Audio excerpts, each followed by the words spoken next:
Updating your legal name on Perdoo is a straightforward process. Follow these steps to ensure your name is changed quickly and efficiently. Step 1. Log in.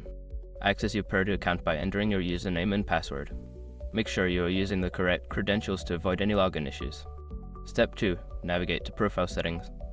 Don't continue before doing this. A lot of online accounts end up exposed to breaches without people even realizing it. Use SRT to constantly monitor your email and accounts and get alerted immediately if your information gets leaked online. It scans billions of breach records 24/7 in the background. And honestly, for a few dollars a month, it's something everybody should probably have. Link in the description. Step 3. Select Edit Name. In the profile settings, look for an option to edit your name. Click on this option to begin the process of updating your legal name. Step 4. Enter your new legal name. Input your new legal name in the designated fields. Double check for any spelling errors to ensure accuracy before proceeding. Step 5. Save changes. After entering your new name, make sure to save the changes. Look for a Save or Update button and click it to finalize the update. Once you have completed these steps, your legal name on Perdoo will be updated.